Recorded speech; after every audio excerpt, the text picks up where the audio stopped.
You've been told the Colosseum was a monument to courage and arena, where skilled gladiators fought for honor, cheered on by an empire that valued bravery above all else. That's the postcard version. The clean history, the story fit for textbooks and tourism brochures. The truth is far darker. Most of the men and women who stepped onto that sand weren't warriors. They were condemned criminals, political prisoners, rebellious slaves, and even ordinary citizens who had simply angered the wrong person. And their role in the arena wasn't to win, it was to die. Picture it. The morning sun burns against the pale Roman sky. 50,000 people cram into stone seats. The smell of sweat, roasted meat, and spilled wine filling the air. Trumpets sound, gates creak open. And instead of two armored fighters striding toward each other, a single man in torn clothing stumbles into the light. His hands are bound. His eyes dart to the crowd, to the emperor, to the shadows where something stirs. He carries no sword. There will be no fair fight. The Colosseum was never just a sporting ground. It was a stage for state power, where death became theater and cruelty became art. The roar of the crowd didn't celebrate victory, it drowned the screams of the condemned. This is the side of Roman history you were never meant to see. The blood games where myth and punishment merged, and where justice was nothing more than a performance.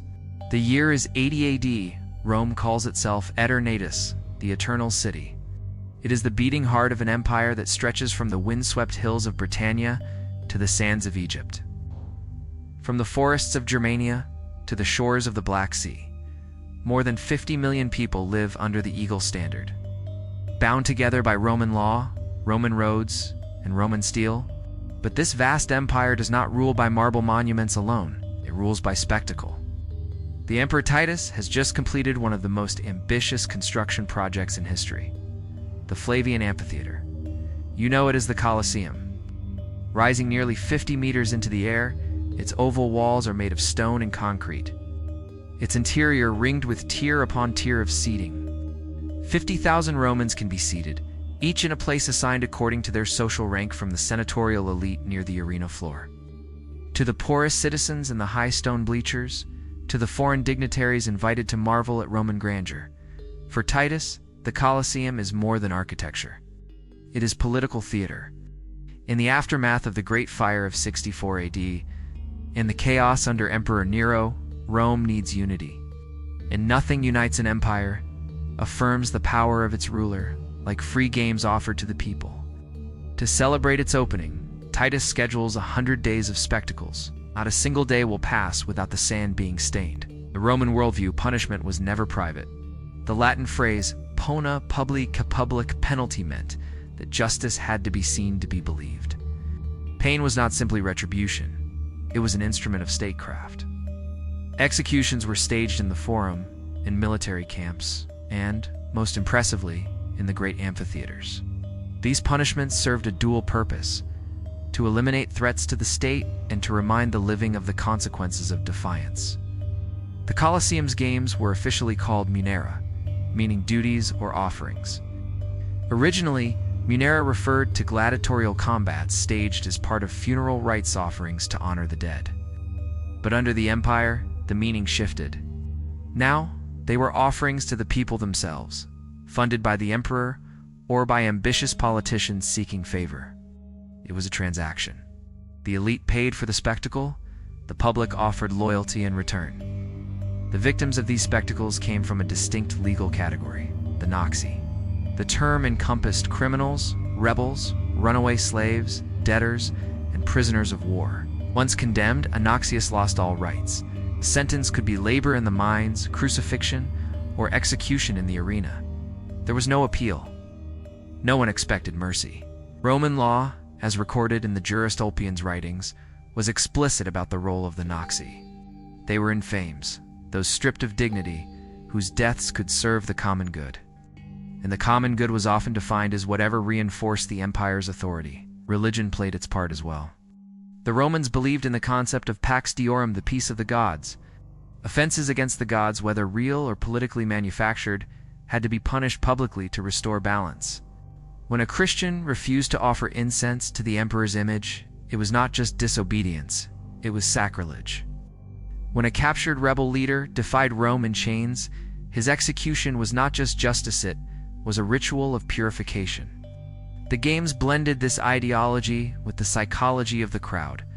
By bringing 50,000 citizens together in one place, the state created a shared emotional experience. The roar that followed a death in the arena was not just satisfaction, it was affirmation of Rome's supremacy. Every spectator left the Colosseum knowing that the empire could crush any threat, and that to resist was to invite the same fate. And yet, there was more to it than fear. The Colosseum also offered the illusion of inclusion. Bread was distributed. Wine flowed. The people saw their ruler not as a distant figure cloaked in marble halls, but as a host, a benefactor, a man who gave them the greatest entertainment in the world. It was panem et cheer, census bread and circuses, the formula the poet Juvenal claimed could keep the populace docile. The architecture itself reinforced the message. The hypogeum, the underground network of tunnels, cages, and lifts allowed for seamless dramatic reveals. Gates could open to release wild beasts. Platforms could rise from beneath the floor, delivering scenery or armed fighters.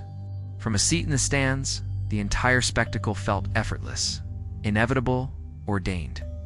Every element of the Colosseum was designed for impact. The sightlines perfect from every tier. The acoustics carrying the roar of the crowd, awning the velarium shielding spectators from the sun while they watched others burn under it. Even the smell of blood and sweat was part of the experience. A visceral reminder that this was not theater in the abstract. This was real, and so the stage was set. In the Roman mind, the games were not cruelty for its own sake. They were the natural order. The emperor ruled, the law condemned, the arena executed. The people watched. Gods, it was believed, approved. The opening act of the day's entertainment would soon begin. And for the Noxi waiting in the dark tunnels beneath the Colosseum, the light of the arena would be the last they would ever see. The Colosseum's day began with death. Not the stylized duels of gladiators, the kind you imagine from films, but the methodical, unbalanced executions of those Rome had chosen as examples. These were the Noxi, and their final hours were the true heart of the morning program. The most notorious of these punishments was damnatio ad bestias, condemnation to the beasts. When the bronze gates creaked open, a hush fell over the crowd. From the shadowed tunnels, the condemned would emerge, blinking into the sunlight, often bound at the wrists or shackled at the ankles. Then, with a sudden crash of another gate, the real actors appeared. Lions from Numidia, bears from the mountains of Dacia, leopards from the deserts of Africa. They had been starved for days to heighten their frenzy. Sometimes the victim was armed a small sword, short spear enough to give the illusion of a fight, but never enough to change the outcome. Other times they were tied to a stake, unable to move as the animals circled, lunged, and tore. The crowd did not look away. This was the point, a living demonstration of Rome's ability to control not just men, but nature itself. Equally popular were the fatal charades. Here, execution was wrapped in myth. Rome adored its pantheon of gods and the legends that surrounded them. In the arena, these tales became scripts for real death. One morning, a man might be dressed as Orpheus, playing a lyre, while wild animals approached tonely for the music to be drowned out by his screams. Another day, a prisoner could be cast as Icarus, his wax wings ready to fail as he was hurled from a high platform into the sand. These charades were meticulously staged. Scenery was wheeled in, costumes were prepared, props were set, but the ending was always unscripted in one crucial sense. The suffering was real. The audience knew it. That was the hook. They weren't watching actors. They were watching a man's final moments woven into a familiar story. Other executions dispensed with myth entirely. Archers lined up at the edges of the arena, loosing volleys at bound prisoners until their bodies slumped to the ground. Public burnings were not uncommon. Wooden pyres stacked high, set alight as the condemned stood above them. The Colosseum's design meant the smoke drifted up into the seating, a sensory reminder of what was happening below. Then there were the beheadings, swift, decisive, and often saved for the end of the morning session. A trumpet would sound, the executioner would step forward, and in a single strike, the act was done. Compared to the beasts or the flames, this was merciful. Which was, of course, part of the theater. Mercy, when given, was also a gift from the state. On special occasions, the arena floor could be transformed entirely. Through an elaborate system of pipes and sluices, water was pumped into the basin beneath the wooden floor. Platforms could be removed, flooding the arena and creating an artificial lake for Naumachia naval battles. Prisoners dressed as soldiers from defeated nations were forced to fight in boats until one side was utterly destroyed. The spectacle was breathtaking, and the death toll enormous. All of this was overseen by the editor, the person responsible for staging the games, often the emperor himself. His presence was not ceremonial. He decided the order of events, the pairing of combatants, the moments when mercy might be granted or withheld. Every decision was a political act. If the emperor spared a man, it was seen as an act of godlike benevolence. If he ordered death, it was righteous judgment. The execution of the Naxi was never about the individual crimes. Their guilt was assumed, their humanity stripped away. They had become symbols of treachery, of defiance, of what awaited anyone who crossed the empire. By destroying them publicly, Rome reinforced the idea that its reach was limitless, its authority unquestionable. What made the blood game so effective was not just the violence but the choreography. Each act was placed with care, the shocking brutality of the beasts, the eerie familiarity of the myths, the precision of the archers, the finality of the sword. There was a rhythm to the killing, a deliberate pacing that ensured the crowd's emotions were carried from horror to awe to satisfaction. For the Naxi, there was no escape. The cells beneath the arena were cramped, dark, and suffused with the sounds of the animals above. The condemned could hear the crowd before they saw it, the roar of anticipation vibrating through the stone. They might catch the scent of hay and dung from the animal cages, the temps of blood in the air. By the time they emerged into the light, the psychological punishment had already been delivered, and the people. They watched it all, not with pity, but with expectation. They had come for a show, and the Colosseum delivered. It was here, in this orchestrated union of cruelty and ceremony, that Rome's power became visible not just to its citizens, but to ambassadors, foreign dignitaries, and enemies brought to witness their own fate. The arena was the empire distilled. Order above chaos, Rome above all. History remembers emperors, generals, and senators. But the blood games of the Colosseum were written on the bodies of people whose names rarely survived. Still, fragments of their stories slipped through the cracks of time. One such account recorded by early Christian chroniclers and hinted at in Roman satire tells of a man we know only by the name the crowd gave him, the actor. He was not, in life, a performer. He was a soldier, a legionary who had once fought in the harsh campaigns along the Danube. His crime was desertion, compounded by theft. But what sealed his fate was not that he abandoned his post. It was that he struck an officer in his escape. In the eyes of Rome, he had attacked the state itself. For that, there would be no ordinary execution. The morning of his death, the Colosseum was already buzzing. A rumor had spread that the emperor himself had devised today's entertainment. The actor would be given a role in one of Rome's most beloved myths, the story of Hercules and the Erymanthian boar.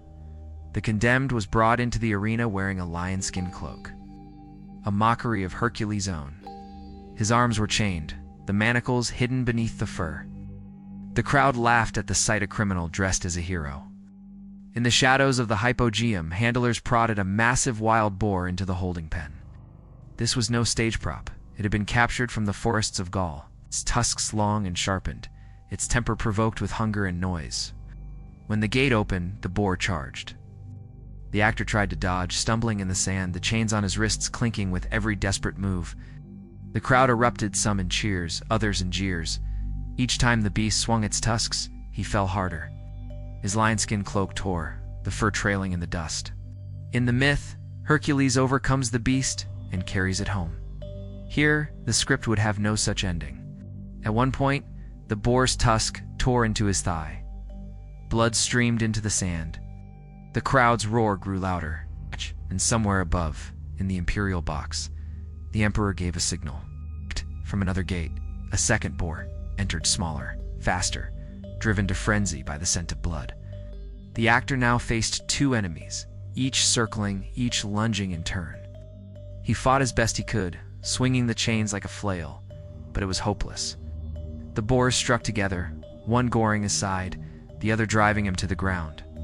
The sand swallowed him, his body lost beneath the clash of tusks and limbs. The crowd rose to its feet, applauding not for the man, but for the spectacle. When it was over, attendants dragged what remained toward the service gates. The lion-skin cloak lay abandoned in the arena, half buried in red sand. The myth of Hercules had been inverted, its moral rewritten. Heroes were nothing in the face of Rome's judgment. The chroniclers who recorded the story did so not to condemn the cruelty, but to marvel at the ingenuity of the punishment. In their eyes, the execution was as much a work of art as it was a sentence. For Rome, that was the point, the blending of justice, theater, and dominance into a single, unforgettable moment. For the people who watched, the actor's death would be retold over dinners and taverns and in whispered warnings. For the condemned still waiting in the cells below, it was a preview of their own final act.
When the sand was finally raked smooth, and the last traces of blood absorbed into the earth beneath the Colosseum's floor, the crowd would drift away. Vendors packed up their baskets of olives and bread. The velarium was drawn back, exposing the sky again. The noise faded into the streets, replaced by the ordinary sounds of Rome wagons rattling over stone. Merchants calling out prices, children playing in the alleyways.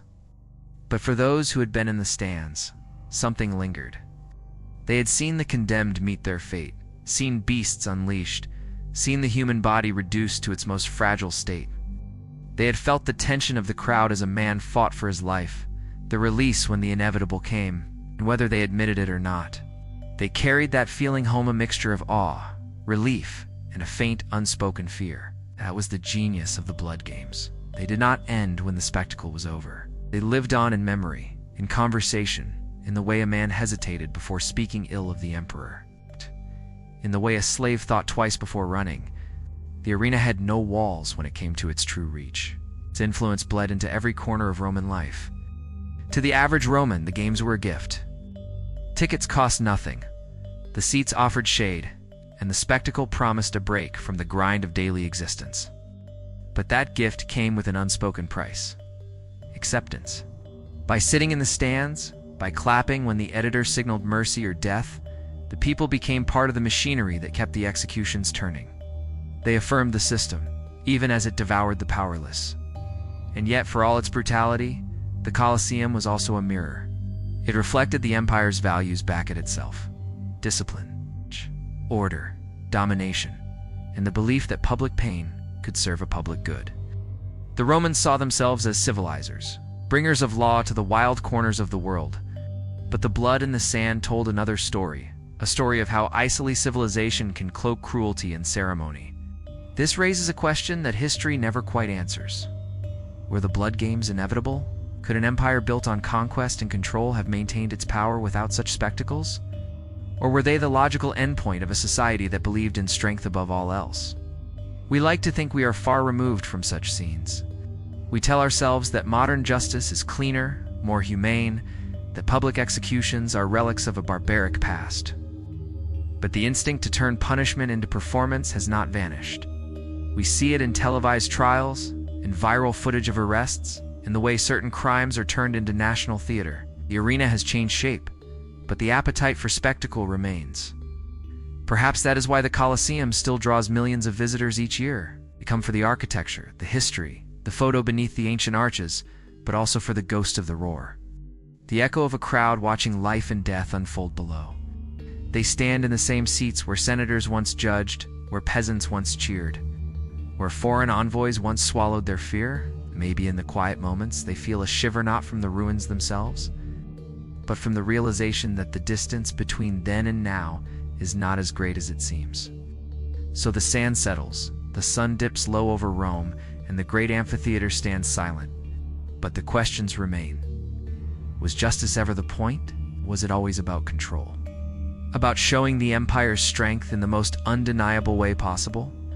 Next time, we will leave the roar of the Colosseum behind and step into another chamber of judgment, the dark, echoing halls of the medieval Inquisition. There, in candlelit rooms far from the public eye, pain was no less deliberate and control no less complete.